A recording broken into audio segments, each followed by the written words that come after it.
Are you tired of feeling like your stomach has its own agenda?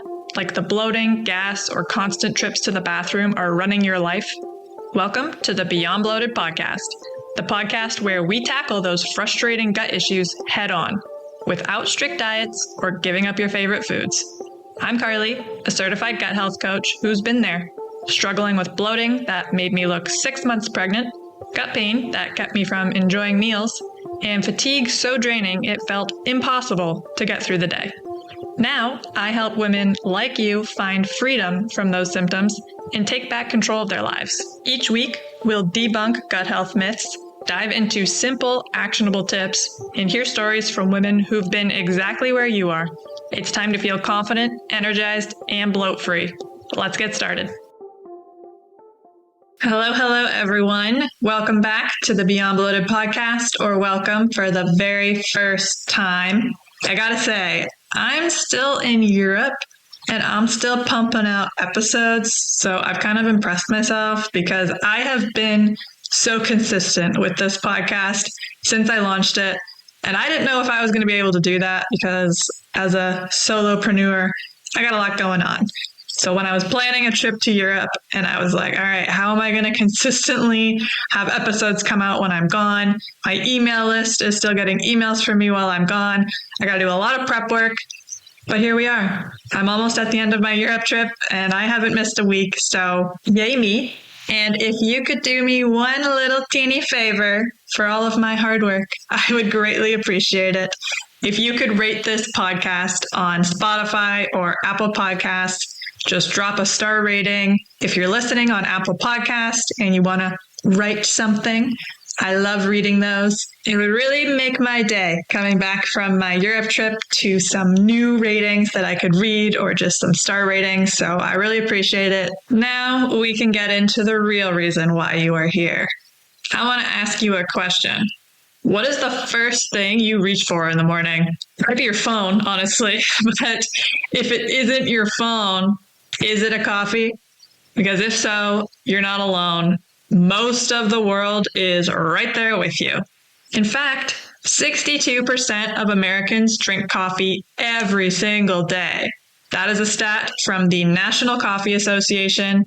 And another stat from that same source is that the average coffee drinker drinks more than 3 cups per day. So it is safe to say that us North Americans drink a lot of coffee, and the majority of us drink it every single day. I'm a bit of an anomaly here because I have never been a coffee drinker. When I tell people I don't drink coffee, I don't like coffee, they look at me like I have 3 eyeballs. It's the craziest thing they've ever heard. I never liked the smell. I tried some coffee drinks and I was like, ew, yucky when I was younger. Never went back to it. So I've never been a coffee drinker. I honestly wasn't even a caffeine drinker until like a couple years ago when I started drinking green tea. But that is as far as it goes for me with caffeine. But I understand that I am in the minority here. So today we are going to talk about some really important things that you need to know about caffeine and how it impacts your gut. I'm talking cortisol, weight, bloating, and I'll also provide you with some better ways to enjoy your caffeine, because I'm not going to sit here and tell you to stop drinking your coffee, but there are some tweaks we can make so that it serves you better. So let's get into it. I have noticed when talking to coffee drinkers that a lot of the coffee obsession is around the ritual. They wake up in the morning, they smell their freshly brewed coffee, it signals the start of their day. It feels warm and cozy holding their coffee drink, curled up on the couch, and they kind of have like a mental association with coffee triggers the start of my day. Like I can't have my day begin until I've had this morning beverage ritual. A lot of people don't even question it. Like, why am I drinking this coffee? What is the purpose? What is it doing to my gut, my health? It's just an automatic thing that happens for them every single day. It's a habit. For a lot of people, it's also tied to culture and community. There are coffee shops on every corner. I don't drink coffee, like I said, but if I did, I could walk downstairs and grab a coffee from about 4 different places within like a 5-minute walking radius. So there is no shortage of coffee shops out there. And it's also a social outing for a lot of people. Friends, family members, colleagues. Let's go grab a drink. It's either an alcohol or a coffee. If you don't drink either of those, you're shit out of luck. For me, since I have never been a coffee drinker, it is very fascinating looking outside in to see how deep of an attachment so many people have to their coffee. It isn't even about the taste or the energy. It is about literal identity as a coffee drinker and the habit they've developed. I have worked with many, many women, and we have had this coffee conversation, which is a big reason why I decided to record an episode on the topic. And they often tell me it's just a habit. Like I could probably give up coffee if I could replace it with something else that's similar. It's not that I desperately need the caffeine. For some people, they do. But for most of them, it truly is just, this is what I do. And I go out and I get my coffee on my way to work. It's my routine. If I didn't do that, I'd be on time for work and that'd be the worst. I'd save money, so that would suck. I'm joking, kind of. The thing is that these coffee companies know that it is not just about caffeine. They're on to you. They know it is about the experience and the emotions and the habit behind drinking coffee. Think about the holiday season that's coming up. The seasonal lattes like the pumpkin spice for October, the caramel brulees, the gingerbread, the peppermint mochas. These are all limited time, flashy drinks to celebrate the holidays that are packed with caffeine. And these are events that people really look forward to. I know many people who are obsessed with the Starbucks holiday drink cups. And I can honestly say I have never had one in my whole entire life. I do not understand the hype behind it. It is a cup with a Christmas design on it. I'm a Halloween girl, so maybe I just don't get it. But these companies know how to get you, and it works because we are excited as a society for these drinks to come out and to have our cup, and it is a social status.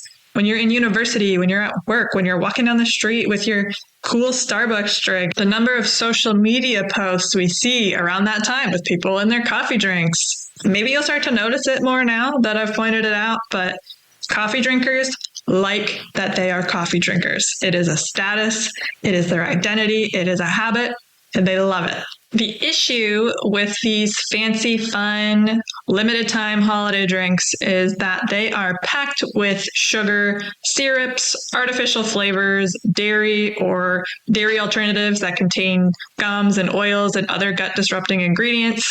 Add that on top of the caffeine that is already in this coffee drink, and we're going to be experiencing blood sugar spikes, cortisol spikes, bloating, crashes, cravings, all the things that you don't really want. And a lot of times we don't realize our fancy fun drink is a main contributor to these issues. Let me give you an example. And I'm sorry if this is going to ruin someone's day, but I'm here to give you the facts. A grande, which for us non-Starbucks drinkers is a 16 fluid ounce beverage. The pumpkin spice latte, grande version, has approximately 50 grams of sugar in it. That is more than a can of Coke. It also has dairy, natural flavors, and carrageenan, which is a food additive derived from red seaweed and may cause digestive issues such as bloating and inflammation. And some studies suggest that it could also exacerbate conditions like inflammatory bowel disease. And all that loveliness is in your pumpkin spice latte. The American Heart Association recommends no more than 24 grams of added sugar per day for females. Your pumpkin spice latte has 50. That is more than double. You're drinking that in one go. If you're asking me, I ain't doing that. There's absolutely no shot I am drinking 50 grams of sugar in one sitting. The old Carly, yeah, I would have done it. No questions asked because I didn't know anything about health or wellness or sugar content, and I felt like shit all the time. I know why now. If that matters to you at all, now you know the ingredients, and I encourage you to empower yourself with this information with all of the things you put in your body. Go on the Starbucks website or wherever else you're buying your drinks. Look up the ingredients, the nutrition facts. Hey everyone, Carly here. If you are tired of feeling bloated and uncomfortable, which I know you are, I have something that can really help. My free ultimate guide to bloat busting. I've been there myself, and I know how frustrating it is to try super restrictive diets and expensive supplements without getting results. If those methods were going to work, they would have worked by now. That's why I created this guide to offer you a different approach. In the ultimate guide to bloat busting, you'll learn techniques to listen to your body and eat with intention, avoiding overeating and choosing foods that truly benefit you, tips for proper hydration to support digestion and reduce bloating, a guide to delicious foods that promote a healthy gut and how to easily incorporate them into your meals, and effective methods to manage stress, which plays a huge role in gut health. These simple, practical strategies can make a big difference in your daily life, helping you feel lighter, more energized, and comfortable in your own skin. Ready to ditch the bloat without strict diets or costly supplements? Download your free copy today at beyondbloated.com/ultimate-guide and start your journey to a bloat-free life. Now, let's get back to it. Know what is in there, and then you can decide, do you still want that? It's up to you. I ain't telling you what to do, but I am asking you to learn and educate yourself so you can make a decision that's going to benefit you in the long run. The other side of the coin, which is a pun because we're talking money now, is that the average Canadian spends around $38 a month on coffee. That equals $456 a year just on this habit that we have all developed. BC actually spends the most on coffee of all the provinces. That is where I live. We are apparently coffee addicts over here. And for my American listeners, you guys are over there spending an average of $284 a year on your coffees. And as a nation, you guys are dropping $110 billion annually on coffee products. That is so much money. As you probably expect, Starbucks alone makes billions of dollars annually off their specialty lattes, like their 50 grams of sugar pumpkin spice latte, and their sales spike in the fall and around the holiday season because of their cute cups and fancy drinks. I mean, if you really think about it, how quickly does your $6 to $8 latte every single morning add up? So not only are you potentially spending a fortune on these drinks, but you are also paying with your gut health and your energy levels, which I'm going to talk more about right now. One of the main reasons why people drink coffee is because they believe it gives them energy. They can't function without their coffee. They need their morning coffee or else they're just going to be exhausted all day long. But I got a secret. Coffee does not give you energy. It actually just blocks your fatigue signals. Your body naturally produces something called adenosine, which is a chemical that builds up throughout the day and signals to your brain that you are getting a little sleepy. Caffeine looks a lot like this chemical, so it plugs into those receptors and blocks the tiredness message. So it is not giving you energy, it is blocking that you are tired. So you feel a little bit more alert after your coffee, but you have not created real energy for yourself. You have just muted the you need to rest signal that your body is sending you. Once that initial coffee wears off, the adenosine floods back in, which then leads to the crash, which is why people will then reach for coffee number 2 and number 3. Because remember at the start of the episode, I mentioned the average coffee drinker has 3 cups or more a day. That makes sense because of what caffeine does to our energy levels. You become reliant on it because it is blocking that sleepy, tired feeling that, by the way, you should not feel on a day-to-day basis. So if you are, that's another discussion. But regardless, you're blocking that with coffee. The caffeine from the coffee wears off. You still feel tired because you never got energy in the first place. Repeat. Now you're 3 to 4 cups in. That's a lot of caffeine in a day. Caffeine also stimulates your adrenal glands to pump out cortisol and adrenaline, which are our fight or flight hormones. This is great if you're running from a bear, but not so great if you're just sitting at your desk trying to get some work done. Over time, that constant caffeine-driven cortisol spike can dysregulate your natural stress response, leave you with that super wired but I'm still tired feeling, and contribute to anxiety, poor sleep, and inflammation. If you are someone who is already stressed or running on low sleep, exhausted, tired all the time, coffee is compounding the problem. It is not fixing it. Now let's talk about weight, because I talk to a lot of women who have a secondary goal of losing weight along with trying to get their gut health in order. And they say, I have this stubborn weight gain. I cannot lose weight no matter what I do. But they are waking up, reaching for their coffee first thing in the morning. They're having 2 to 3 cups a day. They are addicted to the habit. This is an issue because elevated cortisol does not just affect your mood and your sleep. It directly impacts your metabolism. When your cortisol levels are high and are staying high, this signals your body to hold on to fat, especially around your belly midsection, because your body thinks it needs it for extra fuel to survive. You are now in survival mode, and your body is trying to protect you as it should. It also spikes your blood sugar levels, leading to more cravings and energy swings throughout the day. So while many people drink coffee to boost their metabolism or suppress their appetite, because caffeine is an appetite suppressant, I also hear from women all the time that they do not eat breakfast because they are not hungry in the morning. If you are waking up and having a coffee first thing in the morning, you are suppressing your appetite. It doesn't mean your body doesn't need fuel. You should start your day with a balanced breakfast. But the caffeine in your coffee is suppressing that, so it's going to be really hard to get that appetite back if you continue to wake up and have coffee first thing in the morning. The long-term effect of having this high cortisol in the morning because of reaching for caffeine can actually really backfire if your stress hormones are staying elevated. And then, of course, there is the gut health angle.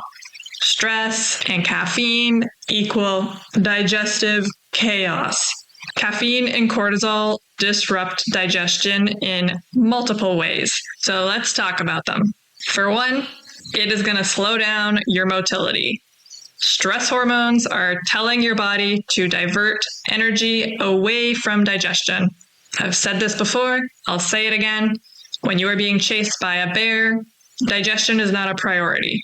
When cortisol is high, your body thinks you are being chased by a bear. Digestion is not a priority. Doesn't matter if the bear exists. Your body is in fight or flight, does not give a shit about digesting a thing. That is going to lead to sluggish bowels, aka constipation, which then leads to bloating. For some people, caffeine overstimulates the gut. So if you are someone who has your morning coffee and then you are booking it to the washroom because you are going to have very loose stool, it is extremely urgent, maybe you're even having diarrhea, that is a sign that the caffeine is too stimulating for your gut and it may not be the best choice for you. Acid reflux is another big concern. I work with a lot of clients who struggle with acid reflux, and caffeine relaxes the lower esophageal sphincter, which makes your acid reflux and burping worse. So if you are someone who struggles with acid reflux, I would set aside the coffee, at least for now, while you work on improving your gut health, your digestive health, so that you no longer have acid reflux. Because I have worked with so many clients who have been able to come off their acid reflux medication while working with their doctor and no longer have acid reflux symptoms. If that happens, you may be able to have coffee again. But while you are actively experiencing acid reflux, caffeine, coffee, not the best choice. Coffee can also irritate your stomach lining, which triggers excess acid. And when we are combining that with the milk, the cream, the sugar, all the other shit that's in these fancy coffee drinks, you are setting up the perfect environment for fermentation and gas, which then leads to bloating. And of course, there is the stress loop. I have talked so much about how stress impacts digestion, bloating, bowel movements, all the things, and feeling bloated itself becomes stressful. Trust me, I know how stressful it is to feel bloated all the time and not know if your clothes are going to fit later in the day when you're out at an event, or if you're going to have to shit your pants when you're at a wedding because you don't know what's in the food. Very stressful, and that leads to more cortisol and even worse digestion. So caffeine is not something you want to add into the loop if you're already very stressed out and that is impacting your gut. I have had people ask in the past if decaf is an okay option because now we're removing the caffeine, and it depends. Coffee on its own, caffeine or a lower amount of caffeine, because decaf does still have caffeine in it, it's just less. But coffee on its own is acidic, and that can irritate your stomach lining regardless if it has caffeine or a low amount of caffeine. So it depends. If you have a really sensitive gut, a lot of damage to your gut lining, if you have acid reflux, even decaf is not the best choice for you right now. I also answered a question on my Q&A episode about how caffeine impacts your bowel movements, because a lot of people talk about how they have to poop after their coffee, how if they don't have their coffee, they don't poop. So they are really relying on that caffeine to have a daily bowel movement. And this is because the coffee is stimulating your stomach acid, and it is drawing water into your colon. It is causing your colon to contract and move things through the gut. So that is why you are likely having a bowel movement after your coffee. If it is a solid, regular bowel movement, not diarrhea, not super loose, not super urgent, it's not really a big concern. It becomes a concern when you are having diarrhea or urgency. That is, as I mentioned earlier, a sign that the caffeine is too stimulating to your gut. Coffee also acts as a diuretic, which means you could be more dehydrated if you aren't drinking enough water to counteract that. If you're drinking 2, 3, 4 cups of coffee a day, when are you fitting in water? That's a lot of liquid. And even though coffee is made from water, as I mentioned, it is a diuretic. So it is not hydrating you the same as water in any capacity. And if you are dehydrated, that's going to lead to constipation, which of course leads to bloating. So if you are a coffee drinker, please drink water. It is very important to stay hydrated. I said at the beginning of this episode that I wasn't going to say, hey, never have coffee again. That's not up to me. I'm just here to give you the facts, some information that you might not have been aware of. Choice is always yours. So I do want to give you some signs that maybe it is a good idea to at least cut back on your coffee because it is likely negatively impacting your health. Number 1, if you are having afternoon energy crashes, that is a sign that you need to boost your energy in a more natural way and not rely on caffeine to block those sleepy, tired signals. And I hate to be the bearer of bad news, but your daily caffeine may be one of the reasons why you are having those energy crashes in the first place. If you are someone who struggles with anxiety or jitteriness, again, caffeine may be contributing to this, making it worse. So maybe something you want to think about, especially if you're someone who's having up to 3 cups a day, maybe cutting back to 1 could be helpful for you. If you are having disrupted sleep, that is another issue because caffeine can stay in your system for up to 12 hours. So if you are drinking caffeine at 3 p.m., that's going to disrupt your sleep. In that case, I would, at the bare minimum, stick to having caffeine in the morning after breakfast, not in the afternoon. And if you are dealing with constant bloating, acid reflux, loose stool, diarrhea, stomach pain, caffeine is not going to really be your friend if you are dealing with any of those things. So something to consider, cutting back or cutting it out for a little bit and see how your gut improves. This does not mean that you can never, ever have coffee. It's just about understanding your body's signals. So if your body is screaming at you, hey, this drink is hurting me more than it is helping me right now, that's something you might want to pay attention to. And if you are truly obsessed with your coffee and you cannot imagine life without it, that's okay, because we're going to talk about some better ways to enjoy your coffee or other caffeinated beverages so you don't have to give it up completely.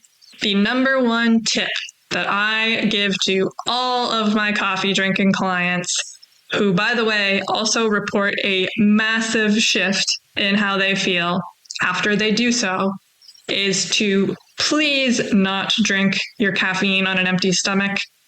Have your breakfast first, then have your coffee. Bare minimum, have breakfast and coffee together. Waking up and having caffeine on an empty stomach is setting you up for failure. I also recommend choosing a really high quality coffee brand, organic and tested for mold, because coffee beans are notorious for being heavily sprayed with pesticides, which is going to damage your gut lining significantly, especially if it is something that you drink commonly. Like if you have coffee every single day, that is compounding. And I hate to break it to you, but the chain coffee shops do not use good quality coffee. Coffee is also notorious for being moldy. So if I was you and I was drinking something every single day, I would make the investment to buy an organic, mold-free coffee brand, because if you're doing it daily, that's something that's going to really impact your health over time. If you are someone who goes out to get your coffee every day instead of making it at home, you may want to reconsider. Those disposable coffee cups that you are drinking from are often labeled as paper, but they are typically lined with a plastic film to make the cup waterproof. But it also contributes to microplastic contamination, especially when hot liquids like coffee or tea are being poured into these cups. That heat causes the microplastics to leach into the beverage that you are drinking. So recent studies have shown that drinking from those disposable coffee cups can lead to a significant microplastic exposure. For example, one study found that a single cup could release approximately 25,000 microplastic particles into the drink within just 15 minutes. Now imagine you are doing that every single day. Regular consumption of microplastics can pose very long-term health risks, including inflammation, reproductive issues, and even potential links to cancer. So I would recommend not drinking out of those cups, making your coffee at home, or at least asking them to pour the coffee into your own portable container that is not plastic. When you are making yourself a coffee or you're getting it out, I would recommend skipping the sugary syrups. So yes, that does mean no pumpkin spice latte from Starbucks, no peppermint mocha, no whatever else they got going on. Instead, make it yourself at home. There are so many recipes online for better versions. There are brands out there that sell pre-made mixes for these drinks. And instead of using all of the 50 grams of sugar that is in that pumpkin spice latte, or the syrups, or the carrageenan, or the artificial flavors, they just use spices. Make it yourself at home with real natural spices like cinnamon and nutmeg, a splash of vanilla. Do it yourself. You can still have it, but it's going to be so much better for you. And honestly, it's going to taste more real and natural. Artificial flavors taste artificial, guys. You might not know it if you're having it very frequently, but the real thing is going to taste better than the fake version. Then, of course, to pile onto that, you want to watch your add-ins. So swap your dairy creamers with a dairy-free version. Elmhurst has a really good brand that one of my clients recently told me she really likes. It's also a lot less processed because a lot of the creamers out there are very processed and have a lot of nasty ingredients in them. So read your labels, just make a better choice. And then you could also try alternatives to your coffee if it truly is just about the habit. So if you wake up in the morning and you're like, I need my coffee, not because I'm addicted to the coffee itself or the caffeine, I just need that morning beverage ritual, try a matcha, try a green tea, chicory root, mushroom coffee, bone broth, dandelion tea. There are a lot of options out there that aren't going to be as acidic or as hard on the gut. They're not going to have as many negative health effects. These aren't going to impact your hormones negatively. They aren't going to spike cortisol as much, especially if you're drinking something that is free from caffeine, like bone broth or dandelion tea. So play around with different beverage choices and see if it truly is the coffee itself that you are addicted to, or if it's just the habit. And in that case, why not swap it for something that's going to be more beneficial for your health? My final warning is if you are someone who is drinking 3+ cups of coffee a day and you want to start cutting back, reduce it gradually because you will probably have withdrawal headaches. Caffeine withdrawal is real. Wean yourself back slowly if that is something that you are going to try to do. And if you do experience some headaches, know that it is temporary. And it's not because you need caffeine to survive. It is your body going through withdrawal from something that it has become reliant on. All right, there you have it. We have had the coffee conversation.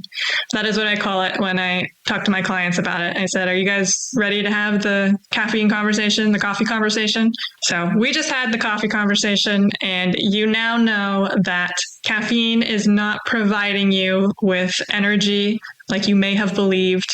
It negatively impacts your stress hormones like cortisol. It can also be the reason why you are holding on to stubborn weight.